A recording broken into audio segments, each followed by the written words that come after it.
Shalom, Bapak Ibu, Saudara yang terkasih dalam Tuhan Yesus Kristus.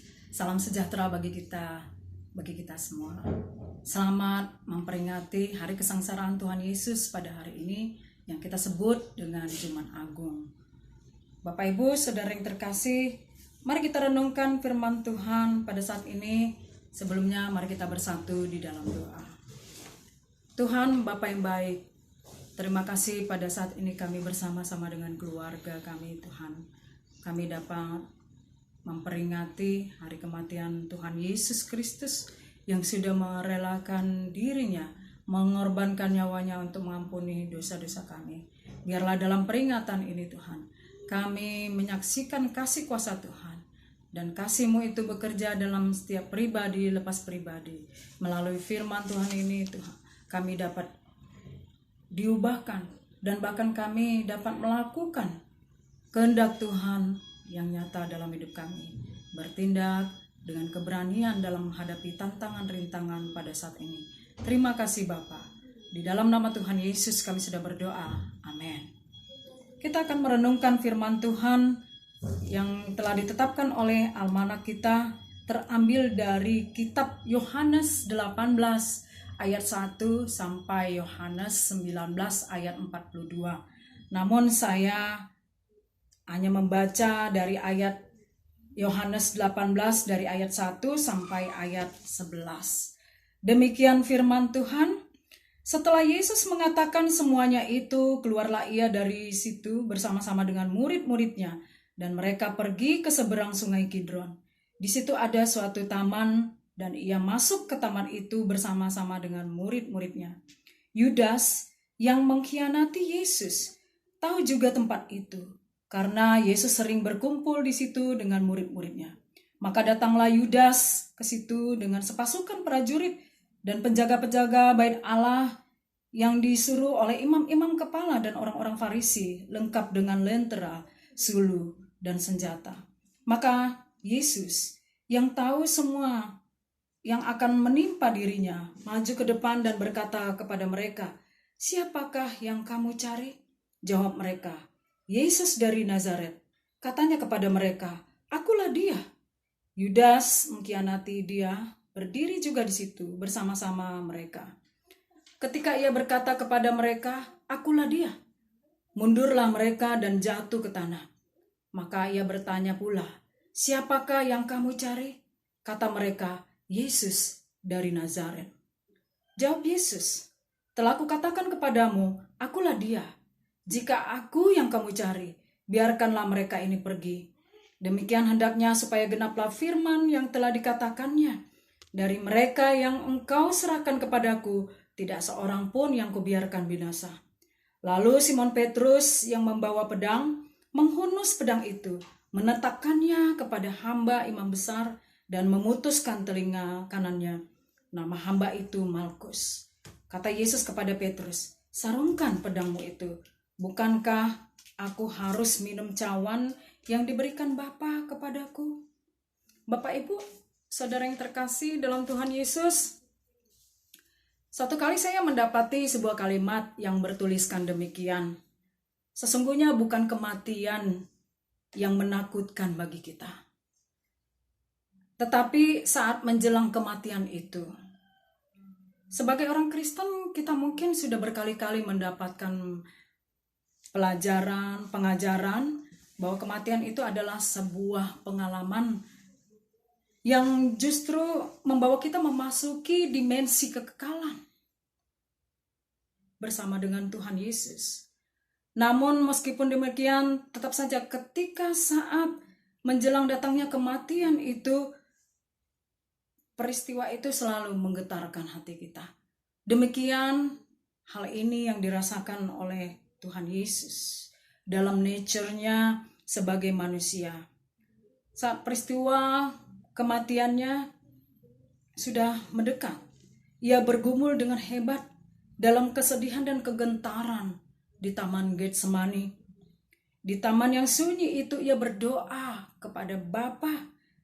Demikian ia katakan, "Ya Bapakku, jikalau sekiranya mungkin biarlah cawan ini lalu daripadaku. tetapi janganlah kehendakku yang jadi.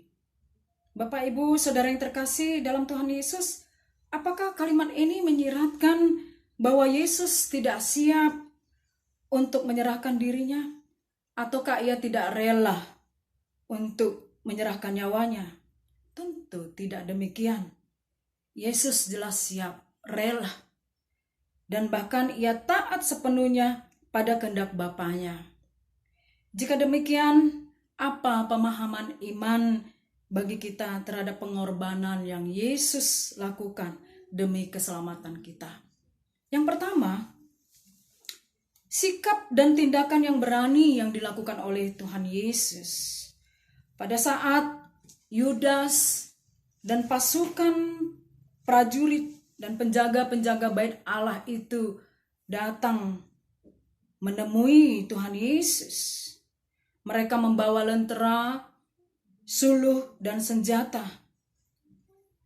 Namun Yesus yang tahu semua yang akan menimpa dirinya itu, ia datang maju menghadapi mereka dan berkata, "Siapakah yang engkau cari?" Lalu mereka menjawab, "Yesus orang Nazaret itu." Bapak, Ibu, Saudara yang terkasih dalam Tuhan Yesus, seandainya Yesus takut atau gentar menghadapi penderitaan dan siksaan yang akan ia alami, pastilah ia sudah bersembunyi, lari ketika Yudas dan pasukan prajurit itu datang hendak mencari dia. Tetapi Yesus tidak demikian. Ia datang menghadapi mereka, dan bahkan sebaliknya ia membuat pengakuan yang berani dengan mengatakan, "Akulah dia." Dalam bahasa Inggrisnya disebut I am. Kalau kita mengingat bagaimana pernyataan Tuhan Allah memperkenalkan dirinya kepada Musa, pengakuan ini juga disebutkan oleh Allah. Akulah aku, I am is I am.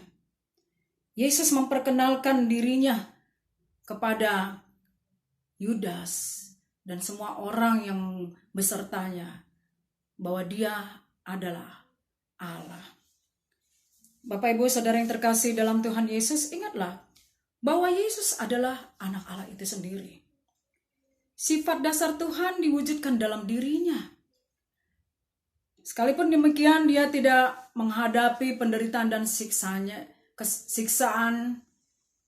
yang ia akan alami itu dengan menggunakan kuasa kealahannya. Ia tetap menjalankan kehendak Allah. Di sini kita melihat bahwa Yesus taat kepada Allah dan berani bersikap, bertindak untuk menghadapi penderitaan sesuai dengan rencana dan kehendak Allah. Bapak, Ibu, Saudara yang terkasih dalam Tuhan Yesus, di sini kita melihat bahwa ada jaminan perlindungan yang diberikan oleh Tuhan Yesus kepada murid-muridnya, sekalipun mereka juga sedang menghadapi bahaya. Karena mereka sehari-hari bersama-sama dengan Tuhan Yesus. Yesus tidak menyeret atau melibatkan murid-muridnya itu untuk menghadapi penderitaan dan siksaan yang akan ia alami. Ia maju, melangkah dengan sendirinya untuk menghadapi penderitaan itu. Bapak, Ibu, Saudara yang terkasih dalam Tuhan Yesus, dalam hal ini Tuhan Yesus tidak ingin salah satu di antara murid-murid itu kehilangan siapapun yang telah Tuhan Allah berikan kepadanya. Seperti yang dikatakan dalam firman pada saat itu. Demikian hendaknya supaya genaplah firman yang telah dikatakannya, "Dari mereka yang kau serahkan kepadaku, tidak seorang pun yang kubiarkan binasa." Dalam hal ini, Tuhan Yesus memberikan jaminan perlindungan kepada setiap orang yang percaya dan berserah kepadanya. Mari kita perhatikan perlindungan yang disediakan oleh Yesus kepada kita. Sebagai umat manusia, Dia telah mati untuk manusia, tetapi setiap orang harus menerima dan percaya kepadanya untuk memperoleh keselamatan. Bapak Ibu Saudara yang terkasih dalam Tuhan Yesus, setiap orang yang mengasihi Tuhan Yesus, pastilah ia memiliki kedekatan dengan Tuhan. Kedekatan bersama Tuhan Yesus. Dan kedekatan tersebut harus diwujudkan dengan berani bersikap dan bertindak seperti Tuhan Yesus. Memang tidak mudah untuk melakukan hal yang demikian, sebab tantangan dan pergumulan yang dihadapi itu tidak ringan. Kenyataannya memang ada orang yang mengaku beriman kepada Yesus, tetapi ia tidak berani bersikap dan bertindak secara tegas untuk menyatakan imannya dan memberikan pertahanan, mempertahankan imannya. Contohnya seperti Yohanes. Ketika orang-orang yang melihat dia dan mengenal dia bahwa dia adalah murid Tuhan Yesus. Engkau juga muridnya. Mereka sebutkan demikian. Yohanes menyangkal. Bukan, aku tidak mengenal dia. Kalau kita melihat Yohanes selama bersama-sama dengan Tuhan Yesus, betapa ia sudah diubahkan, betapa ia sudah mengenal Tuhan Yesus. Tetapi ketika situasi bahaya, ia tidak bisa mempertahankan imannya. Ia tidak bisa menunjukkan sikap berani dan bertindak terhadap imannya. Inilah sebuah contoh kelemahan di dalam iman. Bapak Ibu Saudara yang terkasih dalam Tuhan Yesus. Oleh sebab itu, mari kita mencontoh teladan tentang keberanian dalam menyatakan iman dan kebenaran seperti yang telah ditunjukkan oleh Tuhan Yesus kepada kita. Dan yang kedua adalah pemahaman iman yang kita peroleh dari pengorbanan Yesus adalah kekuatan penaklukan diri. Nampak dengan jelas bahwa Yesus menaklukkan kehendaknya di bawah kehendak dan rencana Bapa yang mengutusnya. Ben Price menggambarkan memang betapa beratnya penderitaan Yesus. Penderitaan yang dia alami bukan sekedar tentang kematian fisik, tetapi beban kematian yang Yesus tanggung itu akibat dosa seluruh dunia yang ditumpahkan, yang ditimpakan kepadanya. Gambaran penderitaan yang sangat berat ini ditanggung oleh Tuhan Yesus. Mengapa Yesus punya kekuatan untuk menaklukkan diri pada kehendak Bapanya? Bapak Ibu Saudara yang terkasih dalam Tuhan Yesus, kekuatan itu ia miliki bukan semata-mata karena dia adalah Allah. Kekuatan itu ia peroleh karena ia memiliki relasi dengan Sang Bapa, hubungan yang dekat dengan Bapa. Ia memiliki kekuatan. Dalam relasinya ia tahu bahwa kehendak dan rencana Bapa itu sempurna dan tidak pernah salah. Dan ia mempercayai hal ini. Bahwa segala sesuatu yang terjadi di dalam kehendak Bapa itu adalah sempurna dan tidak pernah salah. Bapak Ibu Saudara yang terkasih dalam Tuhan Yesus, dalam hidup kita ini mungkin ada saat di mana kita merasa doa kita tidak dijawab oleh Tuhan. Apalagi pada saat-saat ini. Atau masa ketika kita seakan-akan Tuhan tidak memberi atau tidak melakukan apa yang kita minta. Pada waktu kita meminta pertolongan dan membutuhkan Tuhan hadir di dalam kehidupan kita, tapi kita tidak dapatkan. Kita merasa tidak ada Tuhan di dekat kita. Bapak Ibu Saudara yang terkasih dalam Tuhan Yesus, ya memang Ada kalanya Tuhan mengizinkan kita menghadapi kehidupan ini seperti melewati jalan yang berbatu cadas dan berjurang terjal. Tuhan mengizinkan itu semua terjadi. Pada masa itu bahkan seakan Tuhan begitu jauh dari kita. Senyap atas hidup kita dan diam terhadap seruan kita.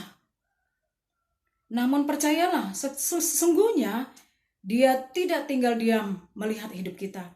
Dia tidak pernah menutup mata ilahinya kepada kita untuk memandang kita, untuk peduli terhadap kita. Tetapi mari yang perlu kita lakukan adalah tetaplah berdoa. Supaya kita memperoleh kekuatan kepada Dia. Bersandarlah dan percaya kepada Allah. Dalam lembah kekelaman sekalipun, Tuhan ada bersama-sama dengan kita. Bapak Ibu Saudara yang terkasih dalam Tuhan Yesus, yang perlu kita lakukan adalah memiliki relasi dan kedekatan dengan Tuhan. Oleh karenanya kita memahami segala rencana dan kehendak Tuhan itu adalah sempurna dan tidak pernah salah di dalam hidup kita. Bapak Ibu Saudara yang terkasih dalam Tuhan Yesus, dalam seruan yang kita panjatkan kepada Tuhan, mari kita belajar dari Tuhan Yesus yang berserah dan berseru kepada Bapanya, kehendak-Mu yang terjadi dan bukan kehendakku. Bukan seruan sungut-sungut dan ketidakpercayaan, melainkan seruan penyerahan diri secara total kepadanya. Bukan juga seruan kesombongan atau pemberontakan, melainkan seruan komitmen untuk menaklukkan diri kita pada kehendak Bapa, apapun yang terjadi. Bapak Ibu Saudara yang terkasih dalam Tuhan Yesus, dalam peringatan Jumat Agung ini, mari kita meneladani sikap Yesus yang berani bertindak, menunjukkan iman dan ketaatannya kepada Bapa di sorga, tunduk kepada kehendak Bapa di sorga. Dan mari kita memiliki penaklukan diri kepada kehendak Bapa yang mengasihi kita. Amin. Biarlah firman Tuhan ini menjadi berkat bagi kita sekalian. Mari kita bersatu dalam doa. Bapa di sorga, terima kasih untuk kekuatan yang Tuhan berikan kepada kami. Bapa, pada saat-saat ini, memang di masa-masa sulit kami menghadapi situasi ini Tuhan Yesus. Seringkali kami mengeluh dengan iman kami sering berontak terhadap situasi ini. Kami sering mempersalahkan Tuhan dalam kejadian ini. Ampunkan kami Tuhan. Biarlah pengampunan-Mu dari Kalvari itu menghapus dosa-dosa kami ya Bapa di sorga. Mengampuni kami dan menerima kami kembali sebagai anak Tuhan yang disucikan dan dikuduskan. Oh Bapa di sorga, biarlah kekuatan firman Tuhan menjadi landasan bagi kami untuk kami tetap bersemangat dan maju terus hidup di dalam iman kami. Maka kami dapat berani bertindak dan bersikap lewat iman kami kepada Tuhan. Terima kasih Bapa di sorga. Inilah doa kami. Di dalam nama Tuhan Yesus kami sudah berdoa. Amin.